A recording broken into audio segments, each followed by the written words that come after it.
Hello there, welcome back to my channel Crafty Concepts with Erin. I have a scrapbook layout for you today featuring the new Change of Scenery collection from Close to My Heart. So this is actually a special for National Scrapbooking Day. That is coming up here in May, and they will be hosting a free 2-day online event walking you through the assembly, putting kind of like a retreat where you go and you put all the projects together. All of the workshops have a printable guide and they walk you through it. So it's like cookbook scrapbooking. They show you exactly how to assemble each of the projects, or of course you can do your own thing too. And if you're not available May 5th and 6th, you can catch the replay. This is my favorite of the paper pack. It's like a watercolor look. Look at that sky, gorgeous. And then this is the other side. One of the layouts uses this as a background, so you have this just awesome statement piece across the bottom. It is so pretty. This bundle has a stamp set also. I was at a conference with Close to My Heart and they gifted us this paper pack, which you can guarantee I was doing a happy dance right there when I opened my goodie bag. But I had to have the stamp, so I actually ordered the whole bundle because, I mean, I'm just going to use this so much. And honestly, I could probably easily use 5 paper packs with the amount of outdoor photos I have. So I don't have this stamp set, but I'll be sharing that soon and you'll be able to see what that looks like. So these are the paperboard die cuts. Super cool. Love the trees. There's 2 of those. And this one, you get a sheet of like faux wood grain paperboard. So I love the paperboard because you get that texture without the bulk on your layouts. So you can get that layered embellishment look that we all love. There's some title. This is my favorite title option. So it says go. And then in the green, there's a little banner piece that says see. And over here are the letters do. So they're all a little bit different. So go, see, do. I'm going to be using that today. And then look at that little pine tree. There's so much detail in that. And then the sticker sheet, just love it. Super cool. So let me clean these up and we will jump in and get started. Since it is a double page, I am bringing in my VersaMats here.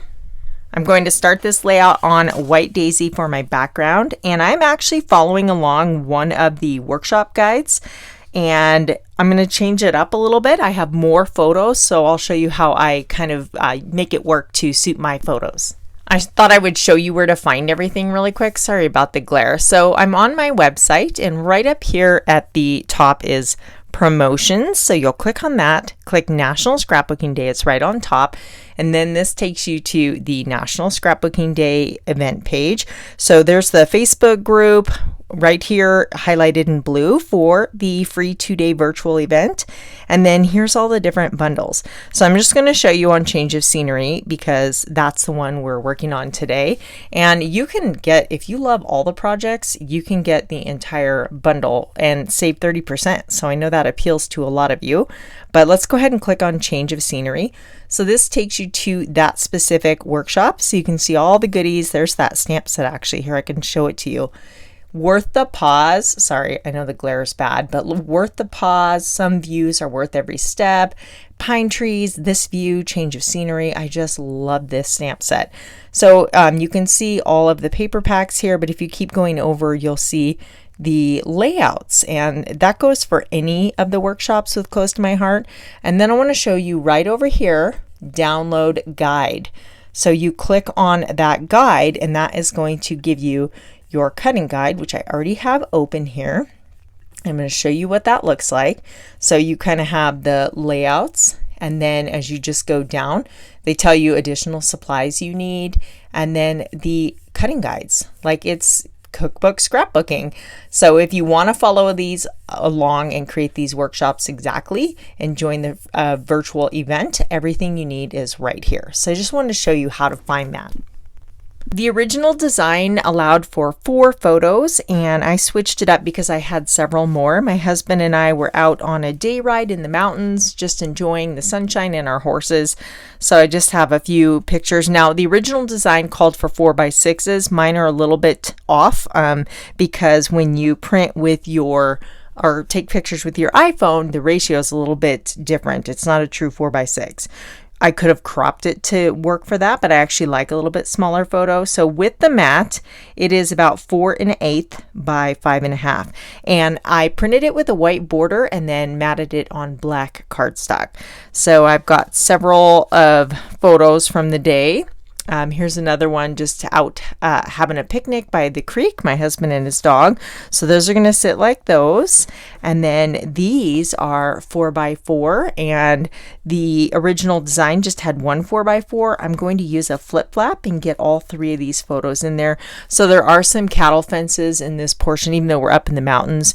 There are some allotment where people have their cattle for summer grazing. So we're just kind of going through the fence, and I thought his mare Mabel looks so pretty, so I just thought it was a nice photo. My dog Flynn, and then there was a 4x6 in this area, and instead of one 4x6 I chose to do smaller 3x4 photos to fill that space. So that's always something you can do. You could even put 3x4, if you had photos this way, you could fill that space, or just to get more photos, print them smaller and then use that footprint to, follow the design but add more photos. Now I have all of the papers pre-cut because I just followed along that handy little cutting guide, and the measurements are there. So let's say you don't want to do this workshop. You can still grab that. It's like a sketch. It's a resource for sketches with measurements. So you can still print that out and use it with whatever papers you have on hand.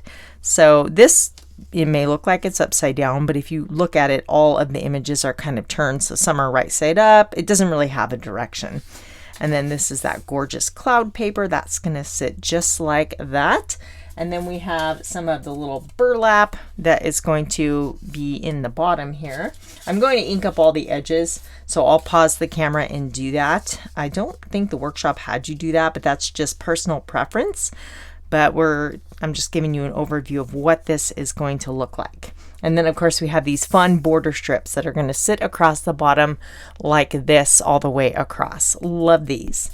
Because there's black in the layout and I matted my photos in black, I am going to use black to go around the edges. And again, I'll just show you really quick and then I will pause the camera and get the rest done. So I just love this little, Ranger tool. I always keep one with black. You can interchange the foams, but I use black so often that I just keep one readily available. And you can add as much or as little around the edge as you would like. So super quick and easy, and I love the separation it gives. I'm not going to do the inside edge because I want that to look like one continuous piece. There is no right or wrong way. So I'll be right back. The workshop has you cut a dovetail in this piece of paper here. So I'm just going to cut up from the center and then each corner.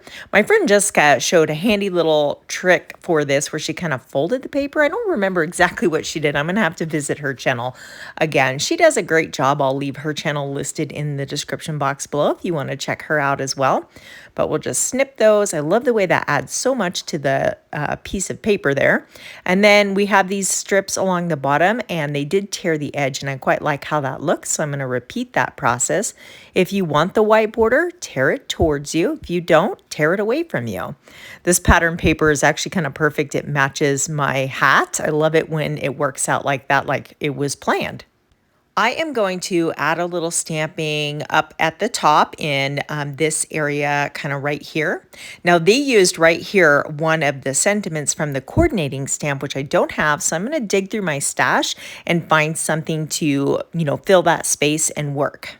Let me just finish this little piece right here. We'll tuck that under, get everything kind of straightened out. Now from my stash, I found this one. This is actually from the Fresh Air. This is retired. It's no longer available, but I collect all the mountain stamps. Now I'm going to stamp directly on my background. So I'm flipping my VersaMat over for that nice foam cushion.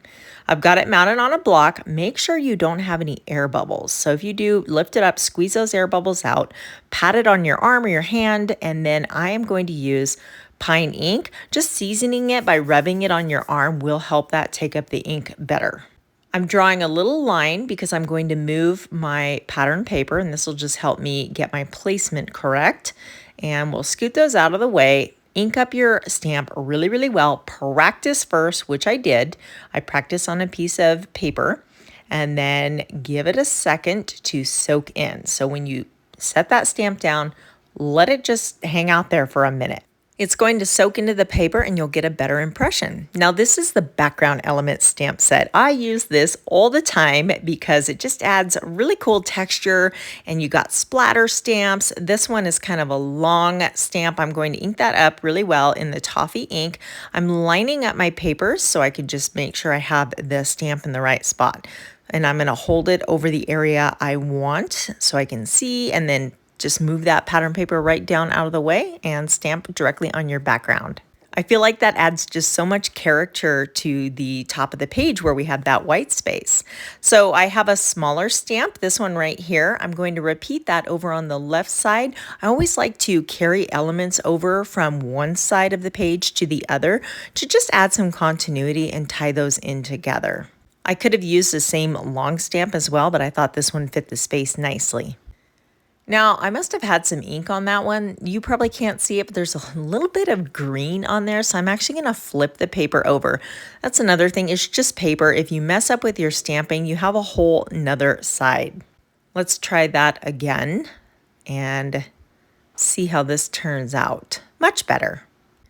I went ahead off camera and got most of those layers adhered. So let me just grab my tape runner and I will get this one tacked down into place, and we can bring in our photos and start the fun embellishing process. Having the measurements on all four sides of the VersaMat makes that super easy to line them up, and then we can just bring the photos in, get these tacked down. Now I will mat this square one on black cardstock as well, but I'm holding off for my flip flaps. We can't forget our little tree borders. These are one of my favorite elements of this workshop, and this layout is coming together so quickly. Having the workshop guide really takes the guesswork out of it, and even if you kind of use it as a jumping off point and then do your own thing, that works as well. So we have our title. There's actually an inner portion. I'm just going to use the outline, and we'll save the inner portion for another project. These pop right out. And these workshops are fun because you can really customize them. Like on this one, I changed up the photo placement. I have added stamping, just little details to make it my own. Now we have the word do, that's going to go right up there, and then C is going to sit down here. We're going to back that so it shows up a little bit better. I love how they designed the title to be in a visual triangle. That really kind of draws your eye through the layout. So I'm just going to use a little bit of my Barely Art Precision Tip craft glue to adhere this. And you don't need a lot, and we'll just back that so it stands out with all the different layers in the background, and that's going to sit right about there.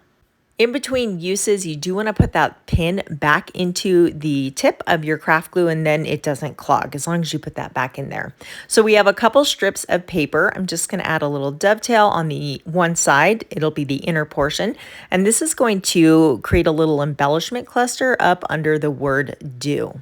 Plus, this draws that blue cloud paper over to the other side. I don't really like, if I have pattern paper on one side, I want to repeat it elsewhere on the layout.